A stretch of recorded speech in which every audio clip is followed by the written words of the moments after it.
لڑکی کے چہرے سے صاف ظاہر ہو رہا تھا وہ مجھ سے متاثر ہو گئی ہے۔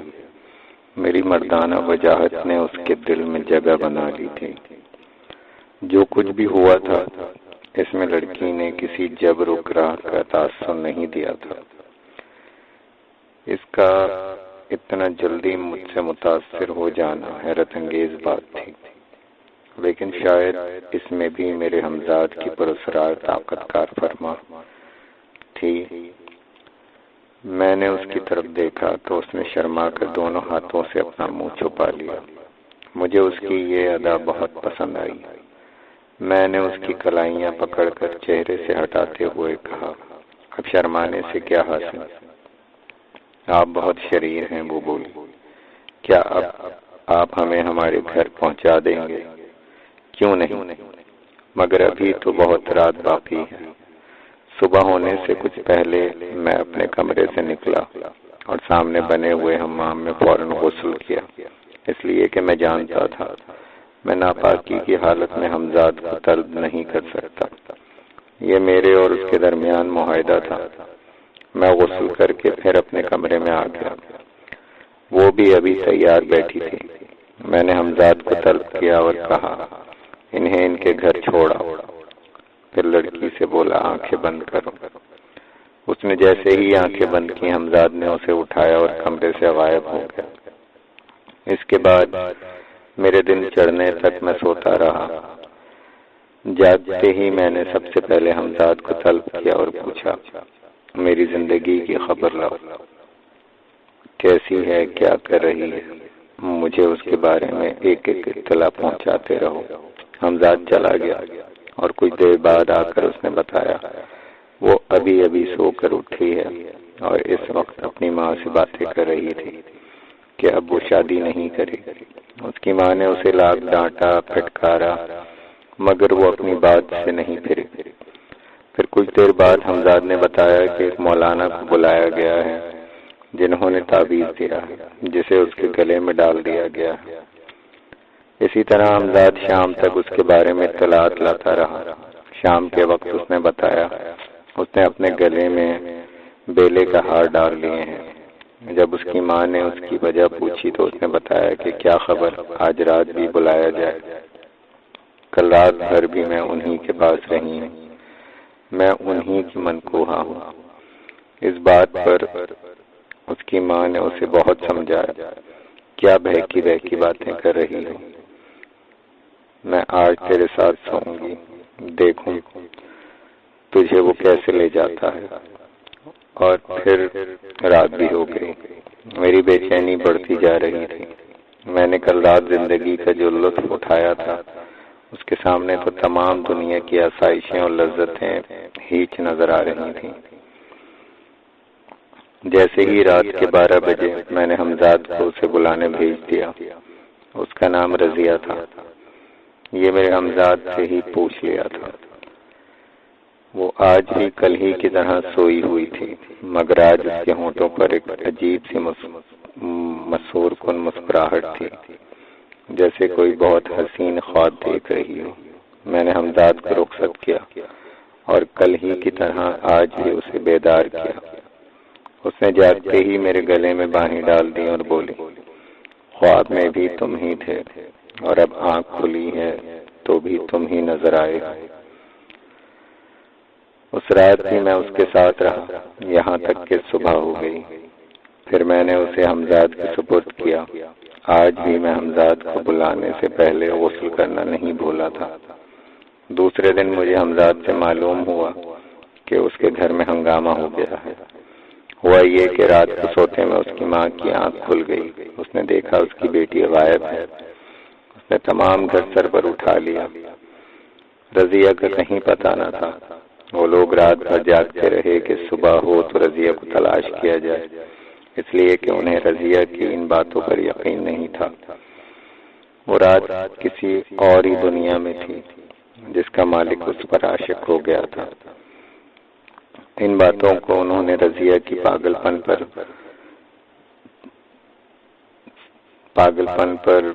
سمجھا۔ رضیہ کی خالہ کچھ سمجھدار تھی انہوں نے رضیہ سے یہ بھی کہا تھا کہ اگر تجھے وہ لڑکا پسند نہیں جہاں بات پکی ہوئی ہے تو ہم منگنی توڑ کر تیری شادی دوسری جگہ کر دیں گے، لیکن رضیہ اسی پر اڑی ہوئی تھی کہ اب اس کی شادی کسی انسان کے ساتھ نہیں ہو سکتی۔ صبح کے وقت رضیہ کی ماں اٹھیں تو رضیہ کو اپنے ہمراہ سوتا دیکھ کر مہوئے حیرت رہ گئے۔ انہوں نے رضیہ کو فوراً جگایا اور پوچھا وہ رات کہاں گئی تھی اور کس طرح، اور پھر کیسے واپس آ گئی، جبکہ اندر سے حویلی کا پھاٹک بند تھا۔ رضیہ کا وہی ایک جواب تھا، نتیجہ یہ کہ اسے مولویوں کو دکھایا گیا مگر لا حاصل۔ آخر بات یہاں تک پہنچی کہ اس کے سسرال والوں کو بھی یہ خبر ہو گئی، لڑکی شادی سے منکر ہے، اس کے سر پر کوئی جن ہے۔ وہاں سے فوراً منگنی ٹوٹ گئی۔ اب کوئی رضیہ کی ماں کو رشتہ دینے پر آمادہ نہیں تھا۔ رضیہ ہر رات میرے پاس ہوتی، ظاہر ہے اس کا کچھ نہ کچھ انجام تو ہونا تھا۔ رضیہ کے پاؤں بھاری ہو گیا۔ اب میں نے رضیہ کو بلانے میں ناوا شروع کر دیا، اور میری حالت یہ تھی کہ عورت کا ایسا عادی ہو گیا تھا کہ بغیر اس کے چین ہی نہ پڑتا تھا۔ آخر مجبور ہو کر میں نے حمزاد سے کہا کسی اور لڑکی کو لاؤ۔ رضیہ کا آنا میرے پاس بند ہو گیا۔ اس کے بعد میں نے اس کی کوئی اطلاع بھی نہیں منگوائی۔ میں تو ایک اور لذت میں گم تھا، یہ خورشید تھی، لیکن اس کے ساتھ بھی کچھ دن بعد وہی حادثہ ہوا جو اس سے پہلے ہو چکا تھا۔ تنگ آ کر میں نے حمزاد سے کہا مجھے ہر رات نیا جسم چاہیے۔ نتیجہ یہ کہ اب تقریباً ہر رات میری آغوش میں ایک سے ایک حسین جسم ہوتا۔ میں ہر لڑکی کو وہی من گھڑت کہانی سناتا کہ میں ایک اور ہی دنیا کا فرد ہوں، اور کچھ پس و پیش کے بعد میری باتوں پر یقین کر لیتی، یہاں تک کہ یہ وعدہ بھی کر لیتی کہ سوائے میرے اب وہ کسی سے شادی نہیں کرے گی۔ مگر میں ہر لڑکی کے ساتھ صرف ایک رات گزار کر اسے ہمیشہ کے لیے بھلا دیتا۔ مجھے اس بات کا بخوبی اندازہ ہو چکا تھا مجھ میں لڑکیوں کے لیے بے پناہ کشش ہے۔ میں نہ صرف انہیں اپنے خوبصورت رنگ و روپ سے متاثر کر سکتا ہوں بلکہ انہیں بھرپور تپاک دیتا ہوں۔ رفتہ رفتہ یہ بات سارے شہر میں پھیل گئی، اس لیے کہ کئی لڑکیاں حاملہ ہو چکی تھیں۔ یہ اسرار کسی کی سمجھ میں نہیں آتا تھا، بات پولیس تک بھی پہنچ چکی تھی۔ تمام لڑکیاں ایک ہی آدمی کا حلیہ بتاتی تھیں اور اس پر بضد تھیں کہ وہ اس دنیا کا انسان ہی نہیں، اور یہ کہ اس کی منکوحہ ہے اور کسی سے شادی نہیں کریں گی۔ میں نے یہ حالت دیکھ کر حمزاد سے کہا کہ ضروری نہیں تم اسی شہر سے لڑکیاں لاؤ، دوسرے شہر بھی تو ہیں۔ اور اسی رات حمزاد میرٹھ کے نواب صاحب کی نوخیز لڑکی اٹھا لایا، اور خلاف توقع یہ لڑکی مجھے بے حد پسند آئی، حالانکہ اس نے میرے ساتھ قطعی تعاون نہیں کیا تھا۔ صبح ہونے سے پہلے میں نے اسے واپس کر دیا۔ اس نے اپنے ماں باپ کو سب کچھ بتا دیا جو رات گزرا تھا۔ نواب صاحب کے کانوں میں بھی بات پڑی اور وہ بہت غصہ ہوئے اور غصے میں لال پیلے ہو گئے، مگر معاملہ اس نوعیت کا تھا کہ سمجھ سے باہر تھا۔ فوراً نواب صاحب کے خاص طبیب طلب کیے گئے جنہوں نے تصدیق کی کہ لڑکی سچ کہتی ہے، اس کے ساتھ زبردستی کی گئی ہے۔ مولویوں اور عاملوں کو بلایا گیا، انہوں نے بتایا کہ یہ کام کسی عامل کا ہے جو گناہ کی راہ پر پڑ گیا ہے، اب عامل کا پتہ کس طرح لگے۔ اسی تمام ہنگامے میں رات ہو گئی۔ میں نے رات ہوتے ہی حمزاد سے کہا اسے آج پھر لاؤ، مگر کچھ دیر بعد ہی حمزاد خالی ہاتھ آ گیا اور بولا کہ عاملوں نے اس کے گرد حصار کھینچ دیا ہے جس میں داخل نہیں ہو سکتا، میں تمہارے لیے دوسری لڑکی لا دیتا ہوں، آج رات اس سے کام چلاؤ۔ حمزاد میرے لیے ایک اور حسین و جمیل جسم لے آیا، مگر رہ رہ کر مجھے نرگس ہی یاد آتی رہی، اس کی یاد مجھے ساری رات ستاتی رہی۔ نرگس جو میرٹھ کے نواب صاحب کی لڑکی تھی اور جس کے گرداج حصار کھینچ دیا گیا تھا۔ صبح نرگس سے پوچھا گیا کہ رات پھر تمہیں کسی نے بلایا تھا؟ اس نے بتایا ہاں، وہ رات بھی آئے تھے مگر وہ میرے قریب نہیں آئے، مجھے دور ہی سے بلاتے رہے۔ میں نے اٹھنا چاہا مگر معلوم نہیں کیوں اٹھ نہ سکے۔ نواب صاحب بھی موجود تھے، عامل اور حکیم بھی۔ نواب صاحب بولے یہ تو بہت خطرناک بات ہے، آخر ہم کب تک رات بھر جاگ کر اس کی حفاظت کرتے رہیں گے؟ کب تک اسے حصار میں قید رکھیں گے؟ کیا کسی طرح آپ لوگ یہ معلوم نہیں کر سکتے وہ کون مردود عامل ہے؟ تمام عاملوں اور حکیموں کو نواب صاحب کی بات سن کر سانپ سونگ گیا، مگر اچانک بڑے حکیم صاحب نے اس خاموشی کو توڑا۔ یہ معلوم کیا جا سکتا ہے کہ وہ عامل کہاں ہے، پھر آسانی سے اس کے بارے میں بھی تحقیق ہو سکتی ہے۔ پہلے یہ معلوم ہو جائے وہ ہے کس شہر کا، مگر اس کے لیے ایک مرتبہ پھر نرگس کو وہاں جانا پڑے گا۔ یہ کیا کہہ رہے ہیں آپ؟ نواب صاحب چیخے، کیا میں خود جانتے بوجھتے اپنی بیٹی کی عصمت کا سودا کروں؟ کیا آپ مجھے اتنا بے ضمیر سمجھتے ہیں؟ حکیم صاحب کچھ دیر خاموش رہے، پھر آہستہ سے بولے، میرا مطلب یہ نہیں تھا نواب صاحب، میں تو اس ملعون کی نشاندہی کرنا چاہتا تھا۔ بہرحال انہوں نے اپنا جملہ ادھورا چھوڑ دیا۔ نواب صاحب نے ایک نظر ان کی طرف دیکھا اور نرمی سے بولے، مجھے اپنے لہجے پر افسوس ہے مگر میں اس وقت اپنے ہوش میں نہیں ہوں حکیم صاحب۔ کاش وہ ملعون مجھے مل سکتا۔ نواب صاحب پھر جذباتی ہو رہے تھے۔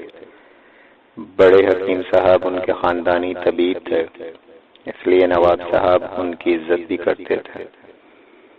کچھ دیر بعد نواب صاحب نے پھر حکیم صاحب کو مخاطب کیا، کیا آپ کے ذہن میں کوئی ایسی ترکیب ہے جس سے اس نامعلوم عامل کی نشاندہی ہو سکے؟ جی ہاں، اسی لیے میں نے عرض کیا تھا، میں چاہتا ہوں آج رات، صرف آج رات، عامل حضرات اپنا حصار نرگس کے اطراف سے ہٹا لیں۔ انشاءاللہ کل صبح میں آپ کو کوئی اچھی خبر سنا سکوں گا۔ کافی دیر بحث و تکرار کے بعد یہ بات طے ہو گئی کہ آج رات نرگس کے گرد حصار نہیں رہے گا۔ مجھے ایک بات کی اطلاع حمزاد سے ملتی رہی اور رات 12 بجے میں نے حمزاد سے بے صبری کے ساتھ کہا، اسے لاؤ، جلدی لاؤ۔ چند ہی لمحوں میں نرگس میرے پاس تھی۔ صبح سے پہلے میں نے اسے رخصت کرنے کے لیے غسل کیا اور اپنے کمرے میں آ گیا۔ مجھے دیکھ کر وہ بولی، کیا آپ ہمیں اپنے شہر کی کوئی چیز نہیں کھلائیں گے؟ میں نے کہا کیوں نہیں؟ پھر فوراً ہی حمزاد سے پیڑے لانے کو کہا۔ پیڑے آ گئے، کچھ اس نے مجھے اپنے ہاتھ سے کھلائے، کچھ خود کھائے اور پھر بولی، اچھا اب ہمیں پہنچا دیجیے۔ میں نے حمزاد کو اسے پہنچانے کے لیے کہا۔ اس کے جاتے ہی میں سو گیا۔ دوپہر کے قریب میں اٹھا، حمزاد کے ذریعے نرگس کی اطلاع منگوائی۔ وہاں سے عجیب ہی خبریں آئیں۔ اس کے گرد پھر حصار کھینچ دیا گیا تھا۔ حکیم صاحب نرگس کو دیکھنے آئے تھے۔ انہوں نے نرگس سے کہا، تم لائیں؟ اور نرگس ان کے سامنے جو پیڑے ساتھ لے گئی تھی وہ رکھتی ہے۔ حکیم صاحب نے سر ہلایا۔ اس وقت نواب صاحب بھی موجود تھے۔ وہ بولے، کیا ہوا حکیم صاحب؟ حکیم صاحب بولے، وہ شخص بدایوں میں ہے۔ حکیم صاحب نے پرسکون لہجے میں کہا، کیا؟ نواب صاحب تقریباً اچھل پڑے۔ جی ہاں، تصدیق کر لیجیے، یہ پیڑے وہیں کے ہیں اور ایسے پیڑے پورے ہندوستان میں اور کہیں نہیں بنتے۔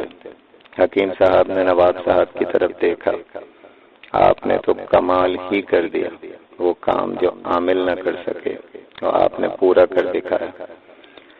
نواب صاحب انتہائی ممنونیت سے بولے۔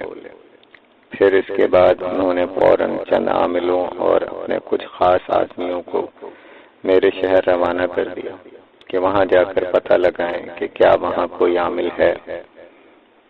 یہ جان کر میں کچھ متفکر ہو گیا کہ انہیں میرے بارے میں علم ہو چکا ہے۔ مجھے حوث نے اتنا اندھا کر دیا تھا کہ سب کچھ جانتے بوجھتے بھی میں نے محتاط رویہ اختیار نہ کیا۔